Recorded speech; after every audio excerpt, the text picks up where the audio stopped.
for our Zero Gravity podcast. Yay! It's been a while.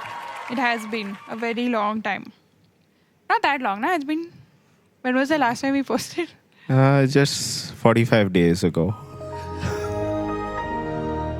Oh, yeah. The last time we Shersa posted was just in calculating her math over there. I was trying to calculate my math. Our last episode that we posted on a Zero Gravity podcast was with Pastor Sana and Trisha Sones. If you'd like to watch it, you can go ahead and click this button and it'll lead you to that video. But today we're super excited to come back to our podcast, and we'd like you to welcome our special guest for today, the one and only Nikhil Tangaya. Thank you. You can clap for yourself. Yeah, no. No? Or too humble, Okay. huh? Too humble. Okay. So, Nikhil, how does it feel to be back? Feels good. Feels good to see how the podcasts have taken off. Different topics, great responses from all of you all watching in, and it just encourages us to keep going and keep doing more of these podcasts. So before we start, I know Shersa will do it at the end, but don't forget to like, share and subscribe. Oh my God, you got into the habit of it. It's like you're a natural. If you think Nikhil should start his own YouTube channel, go ahead and put that in the comments. Nikhil will do it and he'll start vlogs. He'll show you a get ready with me and all of that for his YouTube channel. Yeah, So if you want only to if see I that, have then like this sponsors. video. Only if I have sponsors for that. What would you like as your sponsor?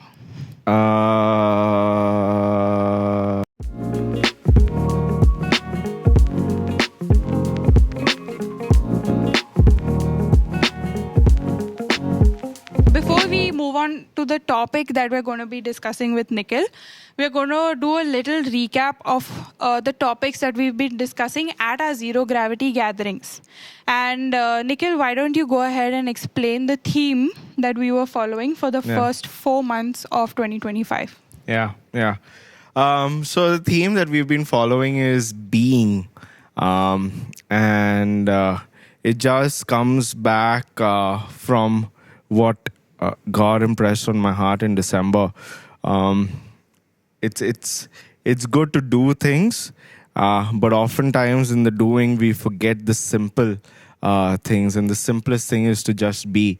I remember at the beginning of this year we started off as a community at COH that we had that time of fasting and prayer to put God first. Yeah.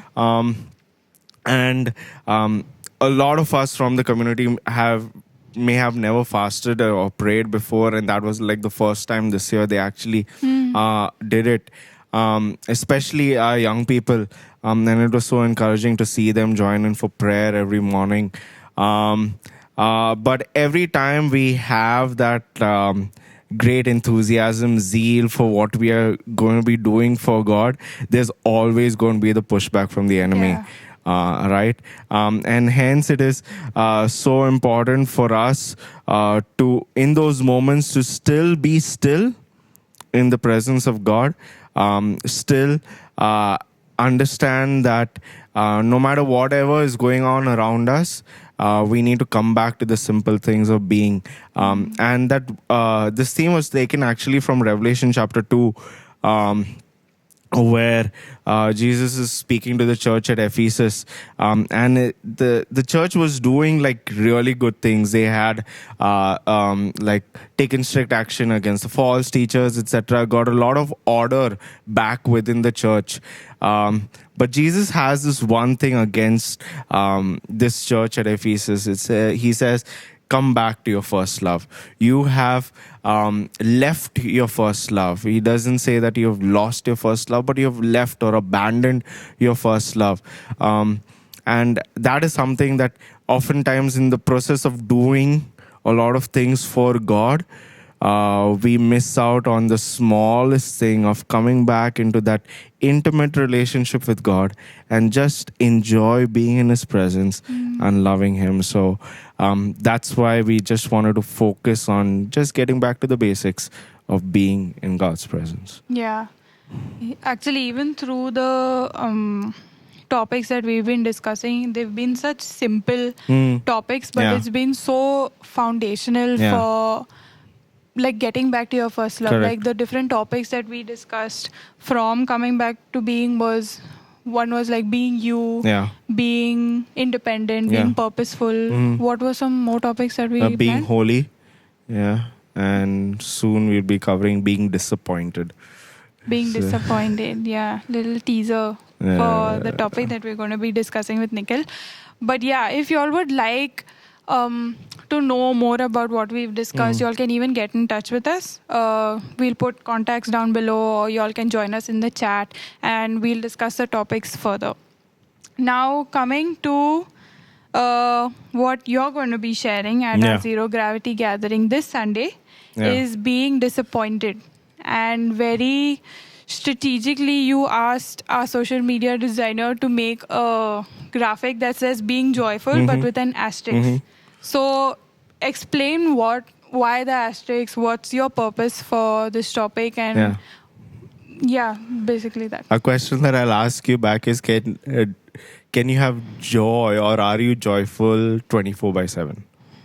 No, right? Oh, I'm supposed to answer yeah. that? Yeah. No, I'd be very realistic. Not all the time. I mean, I'll answer for myself. No, I'm not happy all the time. Exactly, right? And as human beings, we go through like those seasons of life where we have those mountaintop experiences, but we also have like valleys. And if you ask any one honestly, tell me how many mountaintop experiences you have versus valley experiences, they will more often than not say that I have had more valley experiences than Yeah. mountaintop experiences. And as young people, we have a lot of disappointments in life. We carry a lot of disappointments without actually like healing from them or moving on from them. So the reason why I put that asterisk behind like being joyful is that as much as the Bible talks about having like the fruit of the Spirit, and that one of that is joy. Yeah. It is honestly difficult, right, to have the joy of the Lord within us all the time. Though we need to do it, as human beings in our own strength, we can't do it because there's always like that pushback of disappointment, and hence how we can live through disappointment and still being joyful in the face of disappointment. That is something that we probably would be sharing and discussing. Nice. What do you think could be the reason for disappointment overshadowing the joy sometimes? So I think it's best to kind of get back to the basics of what like disappointment actually means. So disappointment is like a sadness or a displeasure in your own self or in your own expectations or in people or in things. All right. And if I were to say the biblical definition of disappointment would be our expectations not matching what God's plans are. Yeah. Right? We all have expectations. We all have like those dreams and desires, right? But when they are not met in our own finite human understanding, the way we want it to work, or the way we want people to treat us, or the way we want certain things to act out in our life, that's when like it is like you have an appraisal, right? In your head you think that you've done really well, and there are like meets expectations, exceeds expectations, significantly exceeds expectations, and in Yeah. your head you have thought that I have exceeded expectations. But then when your manager conducts the appraisal meeting and he finally rates you, says you've not exceeded but actually met expectations. There's that expectation mismatch. And that's when like that disappointment sets in. So it's basically not having your expectations met when disappointments come. So then, since you mentioned like a biblical understanding of what disappointment means, and you said it's because of the difference between our will versus God's will. Do you think we as humans or finite beings, finite beings exceed our expectations so much to like even feel like God should do something beyond what can be done. Like we try to set our expectation, even like God, you also do like something really big and do this, that. So could that be like a reason for why we are so disappointed because our expectations are way higher? I think before we have those expectations, do we consult God first and have that alignment? If that alignment matches, then definitely God can meet those expectations. But say we want to be Usain Bolt, all right, but our maximum physical capacity is only that of a tortoise. How will we be able to like meet that expectation and pray to God about it, that God, I know that I can be the next Usain Bolt, but if you're not going to actually like put in the work or put in the effort behind the scenes and only like sit back, relax and say that, okay, God, these are my expectations, you need to meet them, it doesn't work like that. Right. And hence it's so important for us, before we have those expectations set in our mind and like pursue them, it's good to have expectations, right? It's good to have those dreams and desires and ambitions, right? But before we go forward with them, if we can come back, pull ourselves back and come into God's presence and say, God, this is what is on my heart, but I want to know what is on your heart. And if that really aligns, and if God says, yes, this is the same plans that I have for you, this is the same will that I have for you, it may not happen immediately. It may take time. It may be a process. But hang in there, because I know what's best for you and I will fulfill those plans and expectations that you have. So it's best that we pull ourselves back rather than getting too ahead of ourselves and have those lofty expectations, which then can just come crashing down if they are not met. Okay, so you kind of summarizing what you're saying is knowing what our standards also are, or coming back to like yeah. I mean, you need to know who you are first, right? Okay. Your identity, your capacity, your potential, right? Each one is uniquely created. Each one is uniquely gifted. I cannot be you. You cannot be me, right? I cannot do the same things like you do. You cannot do the same things like I do. Hence, it is best that we carry our own unique identity and purpose and have that own unique expectations, rather than looking at someone else and have their expectations become our expectations. True. And then like you're just not being yourself in the process. Yeah. I like that word that you keep using as reference is expectations. I think we just compare so much of what the world has or what the world does, and we forget who we are and who God is, and like what we are called to function in. Correct. Because ultimately it all comes down to that. If you know yourself and if you know God as your Father and the relationship that you have with Him, then you know what aligns to His will, what aligns to your capability, and what can work out. So Correct. really simply put, I think flowing from this, let's move on to some relevant topics for today's day and age. So let's first talk about triggers to disappointment. Yeah. What do you think, even personally speaking, what do you think are triggers to being disappointed? It's failure. It's rejection.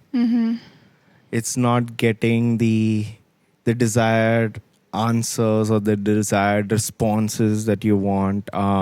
It is being disappointed by family, disappointed by people within the church, their behaviors, the way they kind of react to what you do, disappointed by work.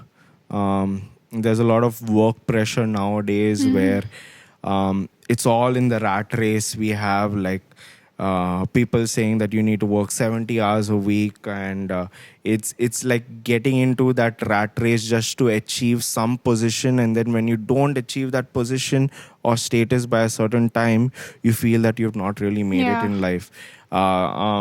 Having like disappointment in relationships, where like there's no like wavelength match, and the expectations that you have from your partner is very different compared to what you had initially thought it would be. Or even like unanswered prayers, right? That also can be like a great trigger in you kind of losing out your faith and journey with God in the Yeah. entire process. So it's like different things. If you talk about personally for me, it would be like disappointment due to rejection, disappointment due to relationships, disappointment even in God. All right, disappointment by people in church. There are different things that kind of can be a trigger to it. Yeah. Yeah, these could be really common triggers, I think, especially with people in our age group, especially Yeah. the whole work thing, relation thing. I think it's very common to have these disappointments. Again, coming back from the discussions that we had about expectations, it's just setting it too high and stuff like that. But all of these are such different scenarios. Like relationships is in a different category, work is a different category, people in the church or wherever else you are, that's a whole different category. How do you think dealing with these disappointments, what do you think is the right way? If you could use even like a Bible reference just so people have more foundation Yeah. to the answer that you give, that would be great. Yeah. So I mean, when it comes to like people, it would be like with respect to your workplace, relationships, family, other areas, right?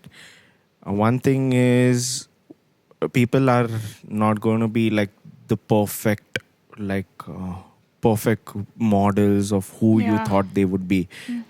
Just like me, I have my flaws, so it's not that people disappoint me. I can also be a disappointment to people, and I have had those experiences. All right. But it's so important for us to know that in a community, because we are so differently wired, there will always be that friction Yeah. with respect to, hey, what you said didn't really agree with me, and hence I did not like what you said. With respect to family, right? There is always that that kind of pushback, like, okay, I've reached like the age of 18 or 21, and I want to do what I want to do, but I'm not allowed to do that because I'm in a home environment, and there are certain rules which I feel can be too strict, and hence like you kind of build that wall between your parents and yourself, right? What they say you may not agree with. You probably feel that they don't understand your point of view. As a result, you carry like that hurt and bitterness in your heart for a long time, with respect to like relationships. You give chances for the other person to kind of improve on, but it doesn't really work out, though you really wanted to work out. Yeah. Right. But the Bible is very clear, especially like when it comes to like being in a community, especially like this verse in Colossians chapter 3 verse 13. It says, bearing with one another, and if one has a complaint against another, forgiving each other as the Lord has forgiven you, so you also must forgive. All right.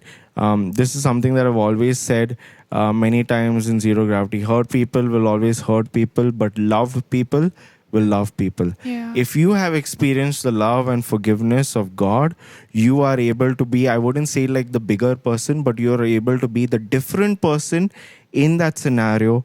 And though it may hurt you, though I mean, what the other person has done would be like in your head so unforgivable, but I mean, just look back at what Jesus did for each one of us on the cross, right?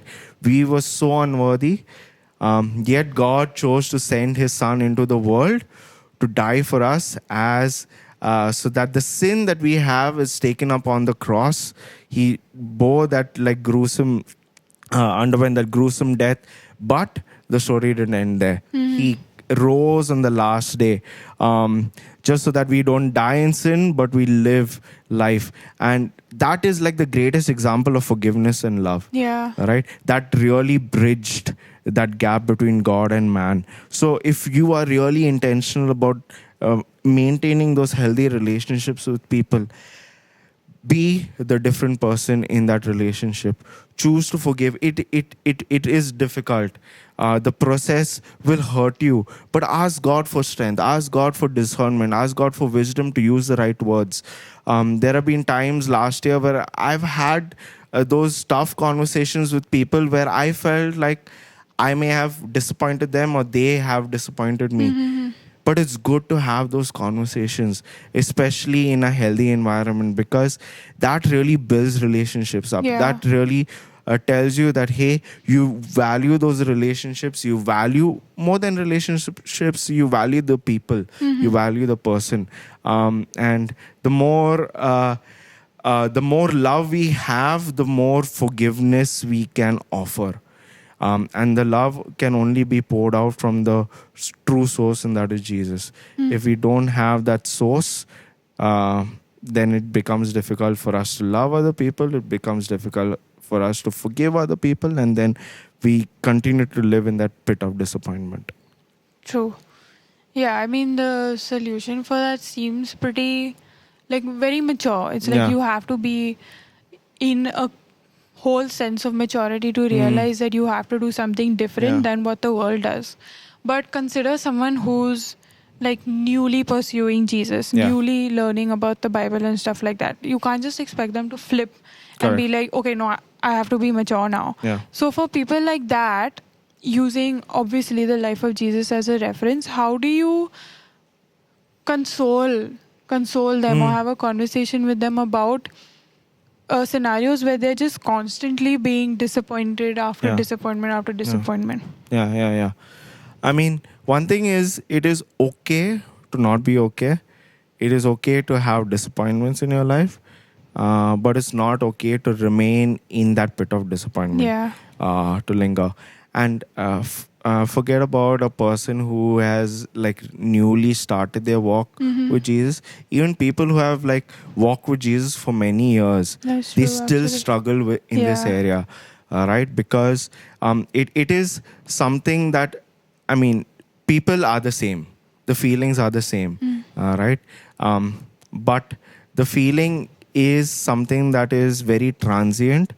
And as soon as we believe in the feelings of being hurt, being rejected, being ridiculed, etc., we make that our identity.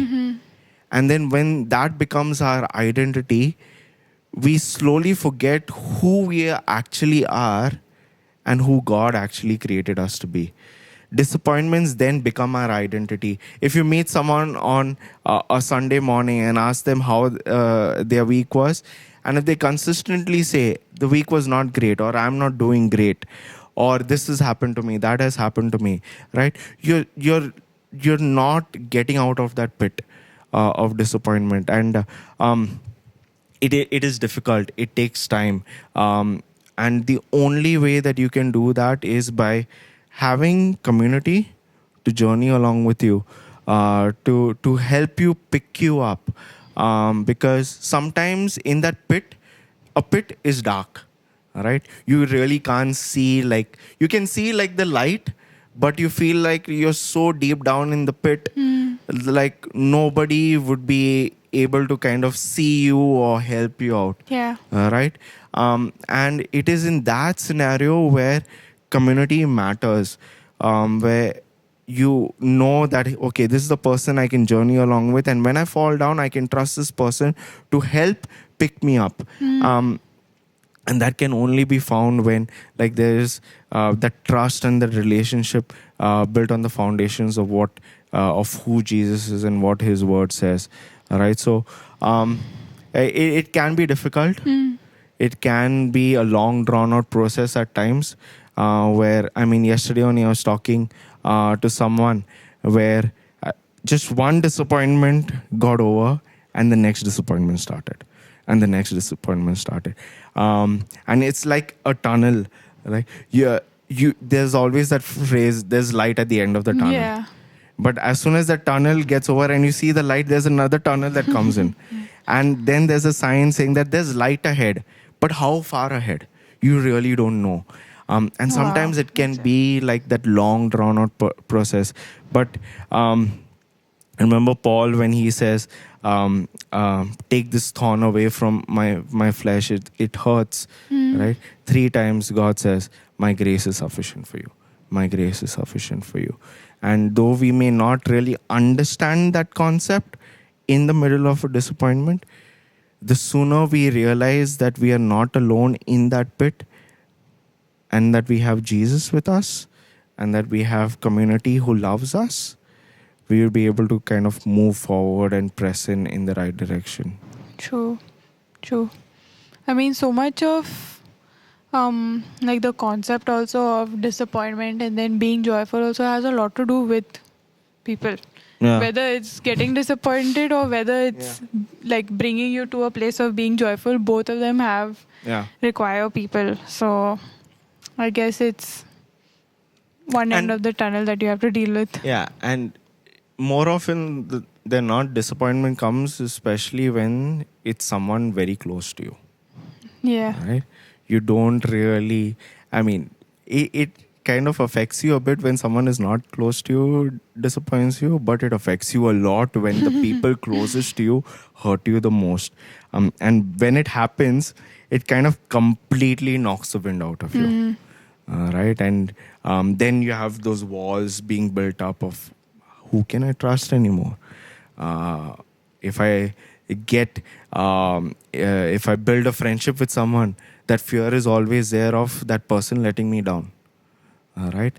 And it's so important to know that though it's difficult, though it may not be like easy, we need to be that kind of different person, in the sense of like, okay, especially like when it comes to family or relationships, when you truly value that relationship, you can't run away from family. Yeah. You can't run away from the people who you love or who love you back. All right? That is where you need to be the different person out there. True. I think even at the end of it, prayer just plays such a huge role Yeah. in all of this. I think if like nothing is working out, because you feel like it should be like a two-way street. Yeah. If you're working on it, Yeah. even the other person should be Yeah. working Yeah. on whatever it is you all are growing to at the same time. But if that doesn't happen, then I think just leaving it at the altar, lifting it up in Yeah. prayer is the best Yeah. solution Yeah, for yeah. anything, Yeah, any yeah. difficult situation.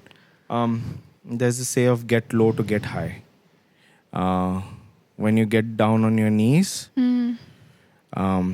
that is when the strength comes. And this is what I've started to do I think it's been a month, where I remember Pastor Sana had challenged us that when you get into an uncomfortable position, especially in the presence of God, it shows that you really mean business with God. Yeah. And the enemy really like shudders when you go on your knees. And if you study the armor of God, prayer and God's word are the only two offensive tools or weapons that we have. And if we don't use that, prayer and God's word, that is basically like the constant through which like we can overcome disappointments. But and many times, like young people, we don't understand what prayer truly means. We don't understand that prayer is something that is just a conversation with your best friend. I remember David in the book of Psalms, That is an example of what prayer is. Yeah. If you read the book of Psalms, David is just pouring out his heart to God. God, my heart is in anguish. God, I have like literally like soiled my pillow with tears. I don't know, like everyone is trying to get me. My enemies are trying to be around me, and I really don't know when this will end. But there's always the part where David ends his psalm that even though situations may be against me, I know that you are still my rock, you are still my refuge, and I will continue to trust in you. That's what we really need to do. Come into God's presence as humbly as we are and say, God, this is the disappointment that I have. God knows the disappointment even before you bring it to Yeah. Him. All right. I say, just pour out your heart before God. He may not take away the thorn right then, but He will say, child, I love you. My grace is sufficient for you. Yeah. And that is all that you need to take the next step forward. True. That actually, it makes so much sense, especially to like a Christian who's been in the journey of seeking Jesus for so long. People just think, okay, disappointment, you pray and Jesus will just disappear it away. But that's not Yeah. what He came to do anyways. Yeah. He didn't come to take it away. He came to strengthen us through Yeah, that journey yeah. so that we're True. constantly with Him. True. And He's with us along that path. True. So yeah, that gave a lot of more perspective to that. Yeah. But just moving on to the last category of this is basically you understood your triggers, Yeah. you're working through it, you're dealing with it, but how do you finally reach that stage of moving on? This is kind of like a practical application Yeah. scenario. Yeah. What would you give people like practical suggestions for how they can move on from a place of being completely disappointed, shattered, or even being in the midst of that journey of dealing with it to Yeah. moving forward and start walking? Yeah. Yeah. Let me share from the life of like Peter.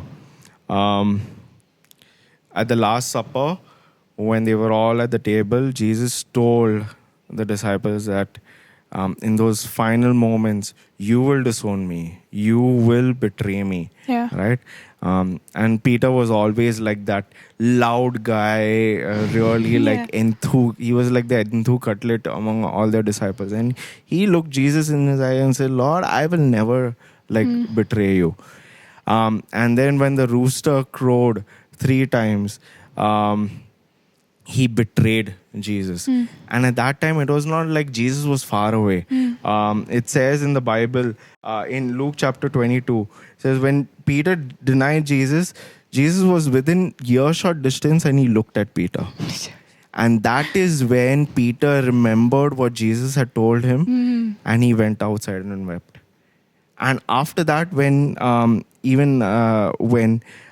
Jesus rose again, it was not that he was excited. He forgot about everything that Jesus had said that would happen, because he was still living in that disappointment of actually being a disappointment for himself and being a disappointment to God. Yeah.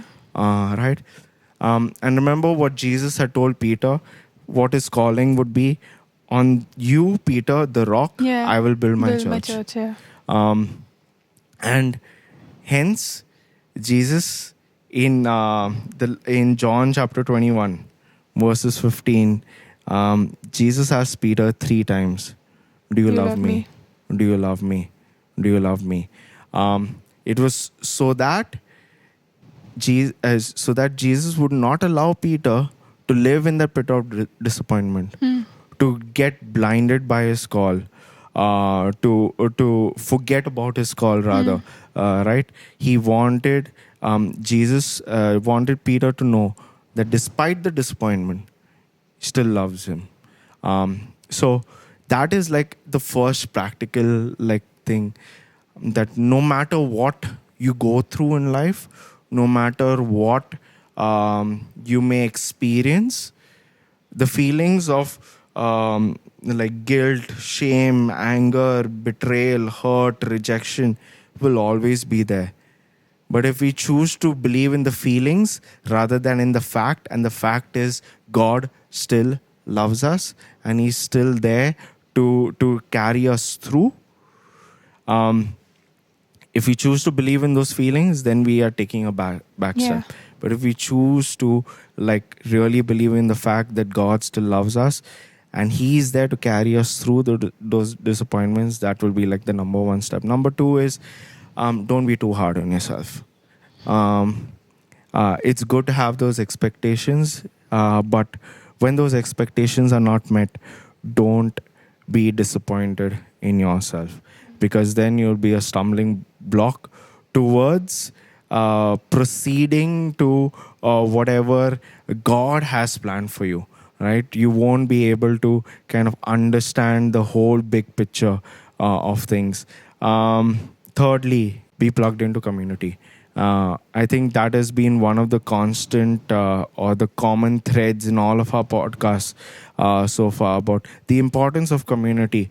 I cannot stress the fact that when you journey alone, that is when the enemy has the best chance to hit you and hit you down. But when you journey along with God as well as with like-minded people in the community, that gives you the strength to push forward.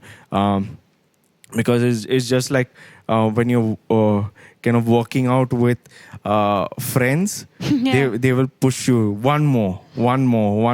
There's one person behind the camera who does that.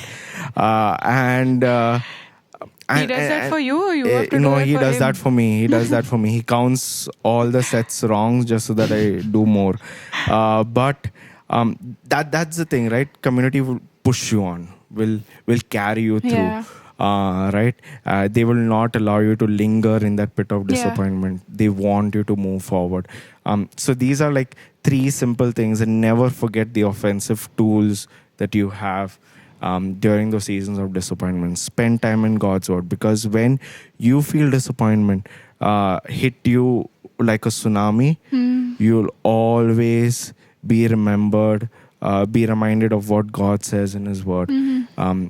Get those verses, learn to memorize scripture, draw near to God and I will draw near to you. That is what He says, right?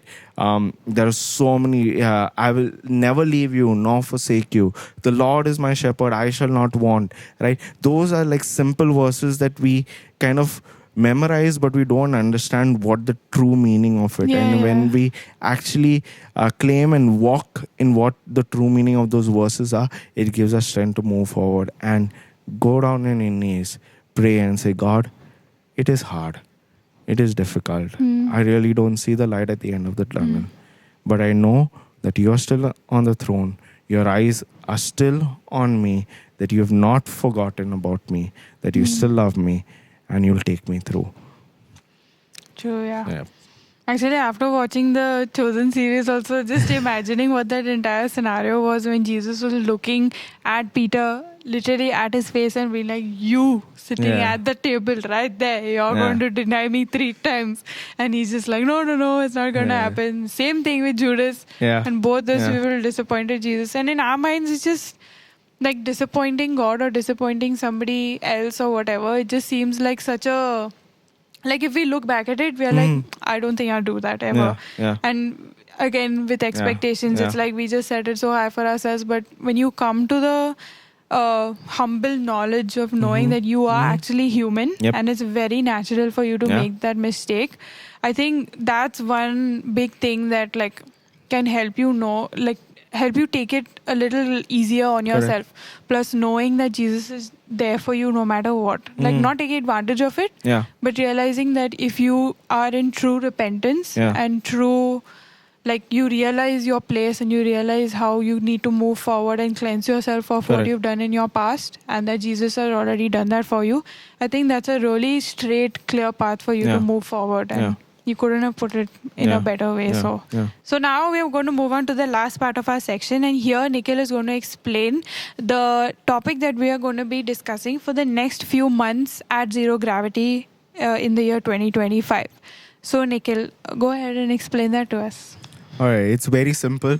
That after we spent like the first 4 months just being, the next part is the doing part. And we're not going to be titling it as doing, but the theme is the walk. And We're going to cover like different topics: the walk of truth, the walk of purity, the walk of character, the walk of perseverance, right? Basically, it's going to be like a challenge of putting into practice. The Bible says, "Be not just hearers of the word, but also be doers of the word." And these are going to be like really interesting topics, interesting conversations. And Psalm 119 verse 105 says, "Thy word is a lamp unto my feet and light unto my path."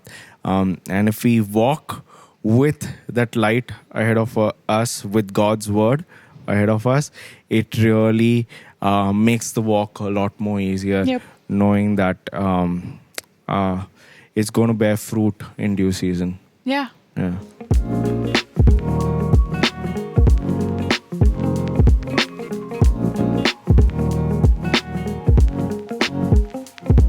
So we asked some of our young people on Instagram and Zero Gravity and all, even through conversation and stuff like that, and they mentioned a few specifics on the whole scenario of being disappointed. And the first one that came up, which is very, very common with young people, especially Gen Zs, Gen Alphas, all of them, is disappointment through social media.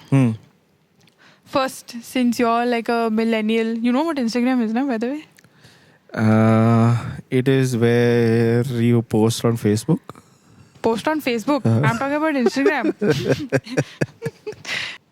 Since I'm a Gen Z and I'm always on Instagram, most of it because Sending half me of my useless no. reels.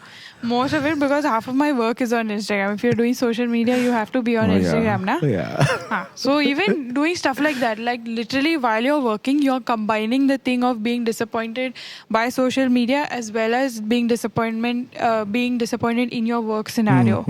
So like the concept of comparison and expectation is so strong in these scenarios that it literally makes you not only doubt yourself, but even doubt the calling that God has for you. Yeah. Because you're just like, God, like, have you put me in the right place? Am I in the position that I'm supposed to be today? Am I like slower than everybody else? Am I not trying enough? Or like, have you stopped looking at me? Like, do you even see me in this big crowd of people? So in stuff like that, how do you think, first of all, noticing it, how do you deal with it? Yeah. And how do you move on? Again, same three categories with that. I mean, when it comes to noticing part, as soon as you find yourself getting into that comparison space, like for example, social media, we all need to know that people post on social media only what the best side of their lives are. Very few people are actually genuine and vulnerable on like social media. That is true.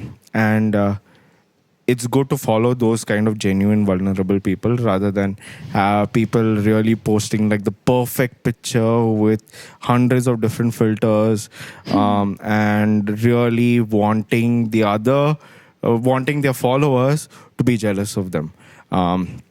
This is where I'm going, this is what I'm doing, this is what I'm eating, etc. Right?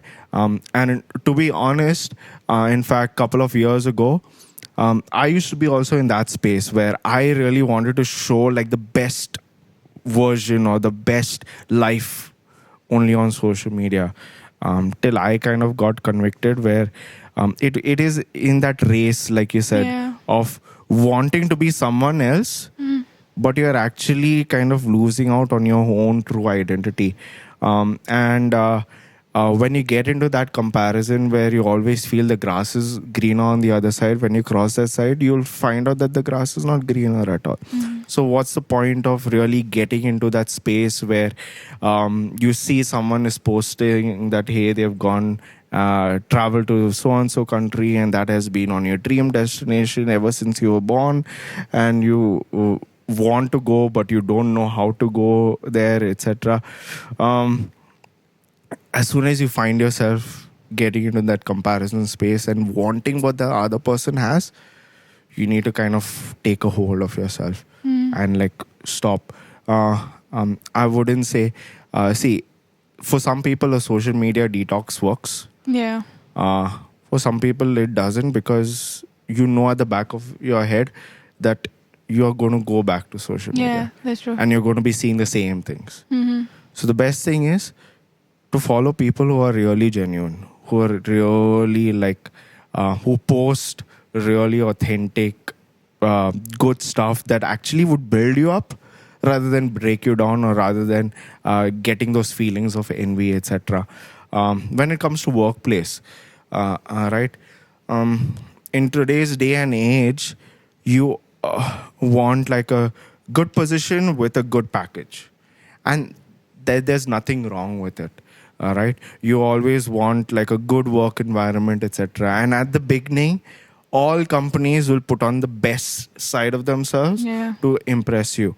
But once you actually get or dive deep into the whole work environment, you find out that, is this the right place I actually got into? Yeah, that's true. What I am getting paid to do and what I'm actually doing, there's no correlation at all. And the expectations that my manager has versus what I'm doing, there's like a solid mismatch. Then the appraisal comes, you don't get the appraisal that you want. And then you get into a rat race of always wanting more. Yeah. And then when you get that more, you're not satisfied. You always want more. You always want more.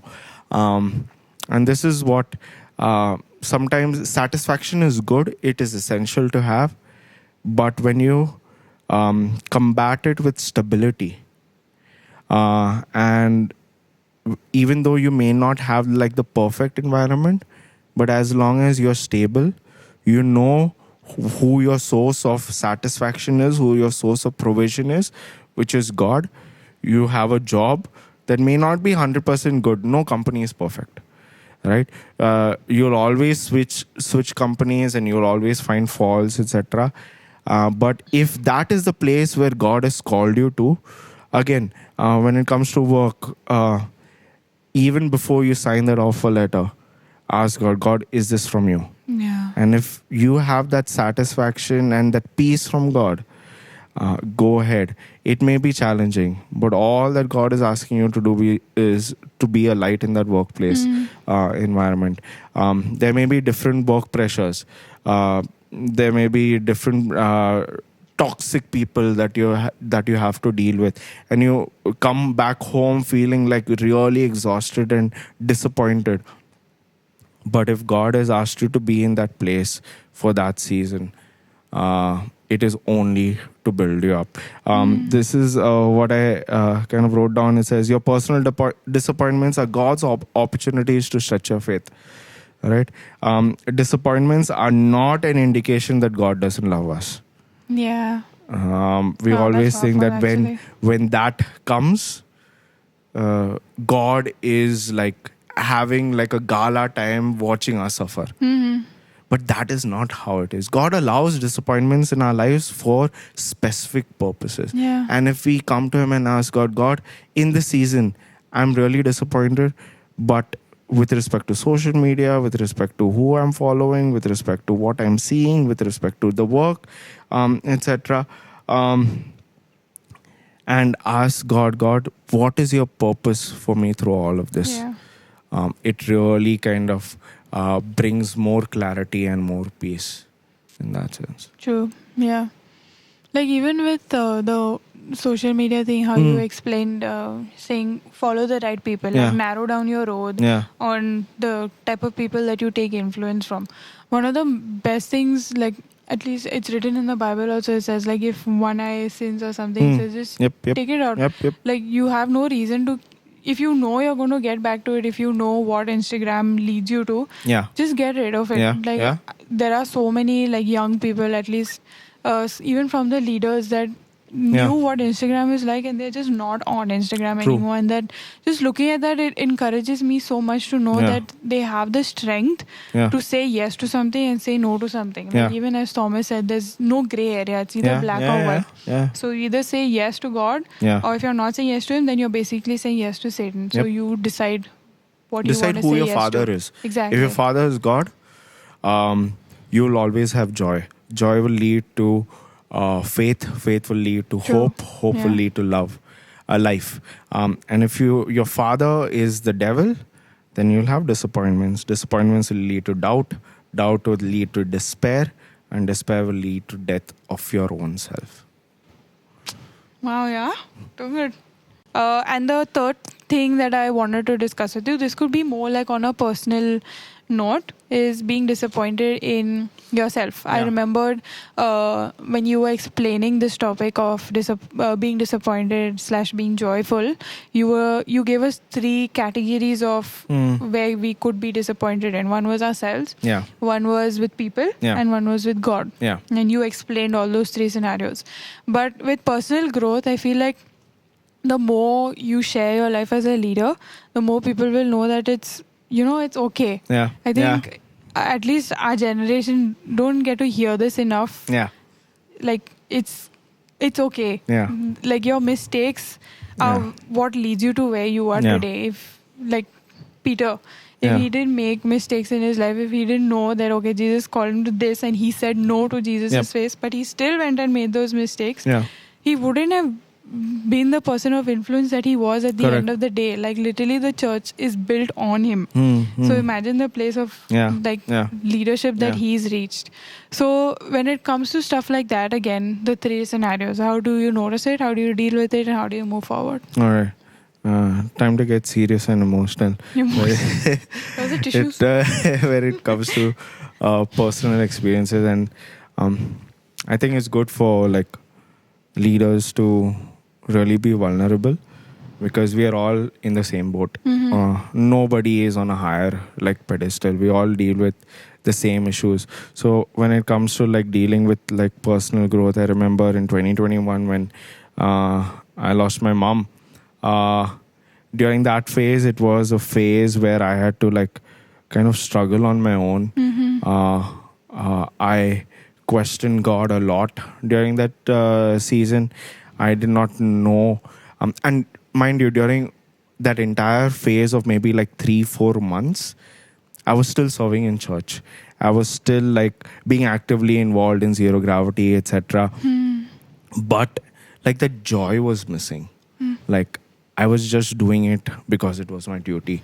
But I did not know what my purpose was. Yeah. And I remember even when mom was in hospital, I asked God, why are you taking me through this season? Yeah. Instead of mom being there, I should have been in her place. And I remember maybe in the first or second day, I called up Pastor Willie, and he just clearly told me one thing: where is your faith? Who are you depending on? Wow. And during that season of about 29 days, I read through the book of Psalms a couple of times. And one night I just asked God, why are you taking me through this season? And God reminded me in 2007 or 2008, I have this band on my wrist. It says, for every young person. And God reminded me that I'm taking you through the season so that in the future you can journey along with young people who go through similar seasons. Wow. And it didn't end there. I mean, mom went home to be with the Lord, but I still had that void. And that void I filled with addiction to porn. It gave me like that temporary satisfaction, but it led to guilt and shame. Yeah. And every time you do something that is not right, because you're a child of God, more than your conscience pricking you, it's the Holy Spirit that convicts you. Yeah. All right. And you want to be in that space of getting that temporary satisfaction, but you also know that there's no growth happening True. over there. Similar like when Adam and Eve sinned, right? The reason why they hid from God was because there was guilt and shame. Yeah. But Romans chapter 8, I think it says, there's no condemnation for those who believe in God. Yeah. And it took me about 3 to 4 months to actually come to that place of really confiding in someone I was journeying with someone who was journeying along with me at that time. Hey, I'm struggling in this area. I need a breakthrough, and it didn't happen immediately. It took a long process to actually get through it. But we need to know that it is what we do in that disappointment to kind of numb that disappointment. Is it actually aiding to our growth, Yeah. or is actually stunting our Yep. growth? We want to kind of numb that disappointment at times. Yeah.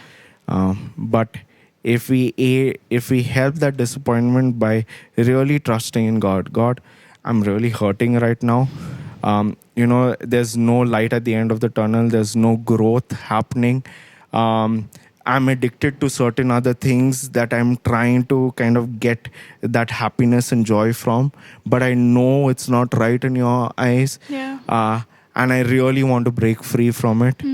That is like you're really being honest with God. And God knows that. God is waiting for you to come into His presence. All right? But if you feel that you can do it on your own, you'll only go so far. True. With God, your life can be a masterpiece. Yeah. Without Him, your life can just be meh or just normal or True. good. True. Right? So that is how from personally, you can like deal through disappointments. It's not that I don't have any disappointments in life anymore. This year has been a year where it has not really started off on a good note. But I know what God's plans are for my life.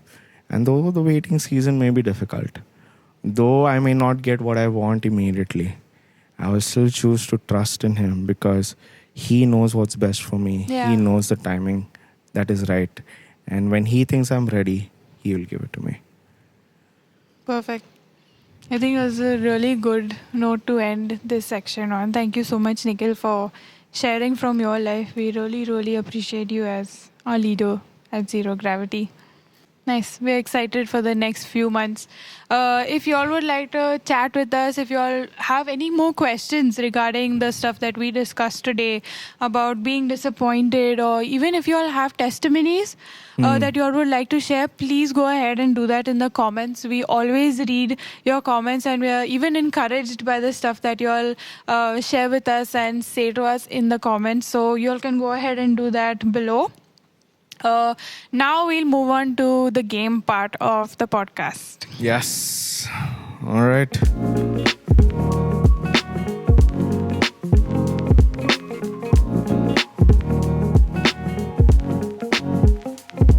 So now we move on to our game section. We have a really, really fun game planned. So please stay tuned. What's happening? What's happening? Guys?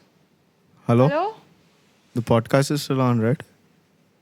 Very disappointed.